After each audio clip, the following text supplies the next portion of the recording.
All right, so we're going to do our last lesson on integers. And as I said, we're holding on to subtraction as our last lesson because it's the most difficult. And it's the most difficult simply because it has the most steps to it. The good news is, as we get into subtraction of integers, you already know half of the steps to do. When we look at this, then we still start with the exact same questions. This time with subtraction. Can I subtract integers? And this is where it's different because no is the answer. I cannot subtract integers. So in the same way that we looked at with fractions, I can add them, I can subtract them, I can multiply them, but I can't divide them. But I can do some changes to the math problem of KFC with fractions to be able to divide them. Well, with integers, it's going to be the same way. I can't subtract integers, but I got a couple steps that I can do to change it to then I can do the math problem. So the first thing I'm going to do is I'm going to change the subtraction to addition.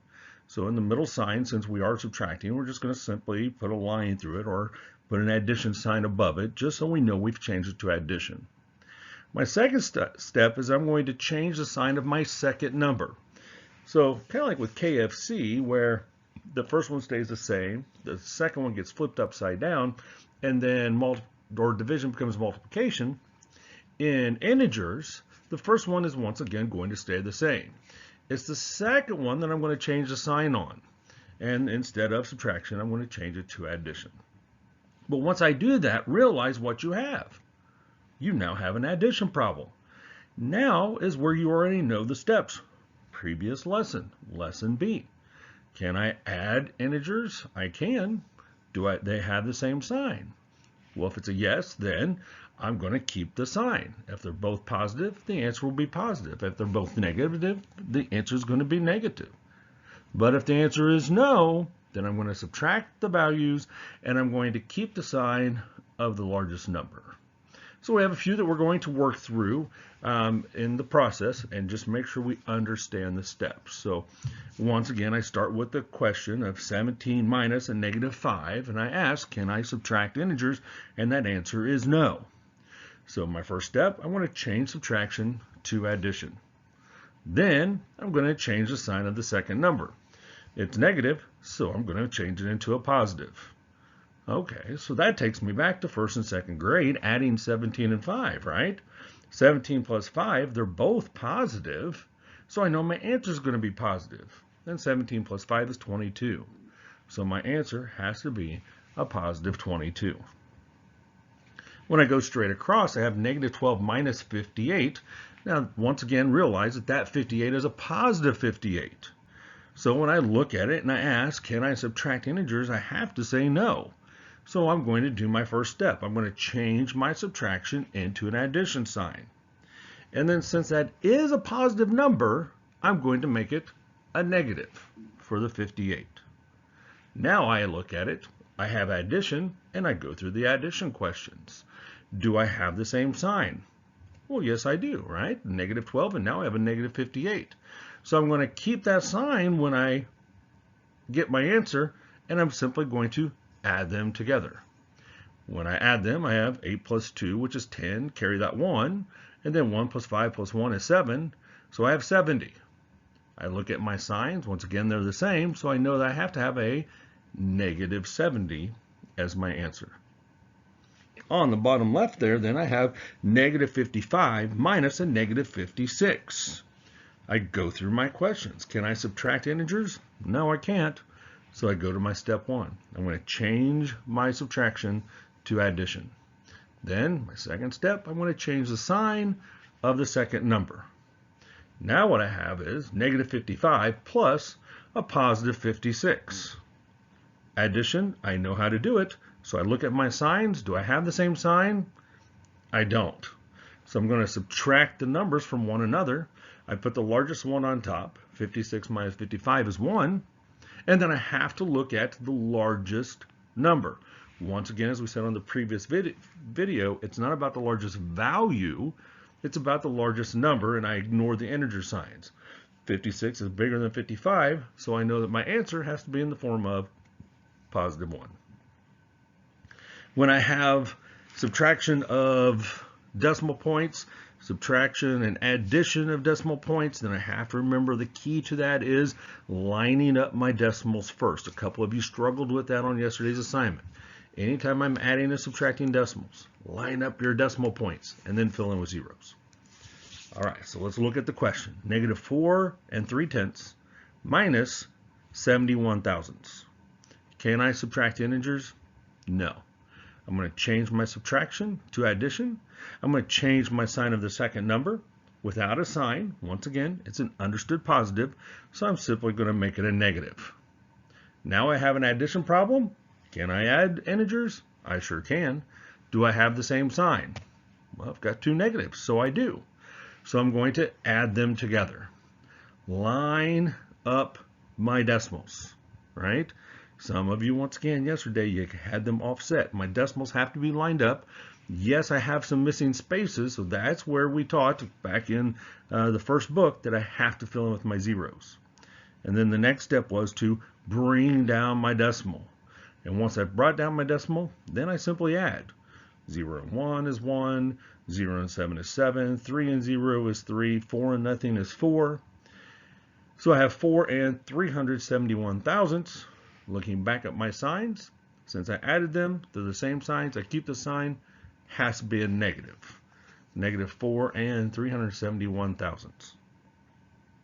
All right, so we're going to do the bottom two on this one, and then I'll leave the two on the right for you to ask questions, and I can help you just in case you get stuck. So this is going to be a shorter video, but once again, we've already done almost all the steps.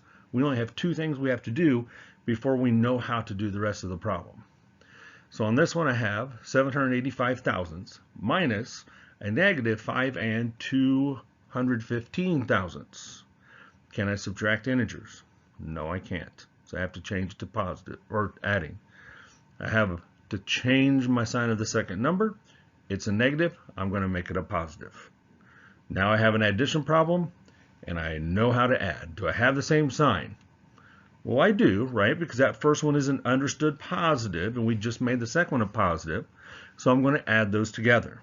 Once again, I'm going to line up my decimal positions. Now, I put the one that has a smaller value on top just to show you that in addition, it really doesn't matter because I'm still going to get the correct answer, right? I could put the 5.215 on top, and I'm still going to get the same answer. It's in subtraction where I have to put the largest number on top.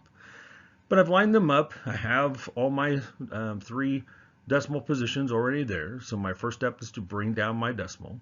And then I start adding. 5 plus 5 is 10, so I put down a 0 and carry a 1. 1 plus 8 plus 1, that's 10. I put down a 0, I carry a 1. 1 plus 7 plus 2, that's 10, so I put down a 0 and carry a 1.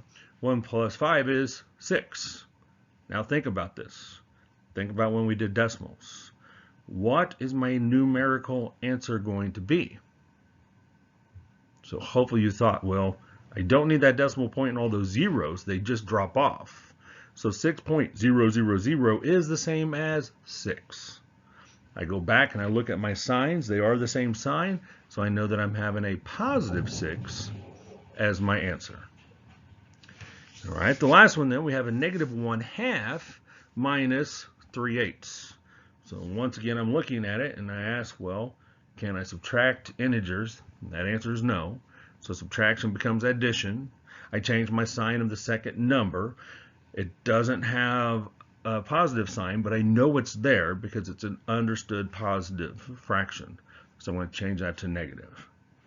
Now I have addition of fractions, which I know how to do, right? And I know I'm going to add them because they have the same sign.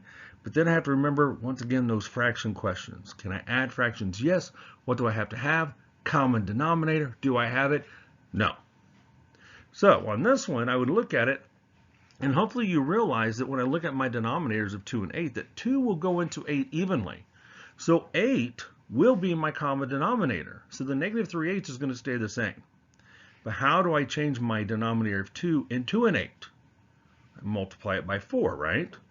And then once again, if I multiply my denominator by 4, I gotta multiply my numerator by 4. So what do I get?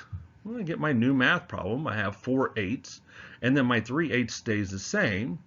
And when I'm looking at that, I have the same signs, right? So I know I'm going to add them together.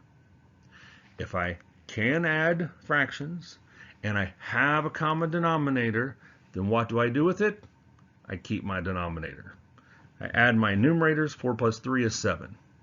When I look back at my signs, they're both negatives, so I know that it has to be in the form of negative 7/8.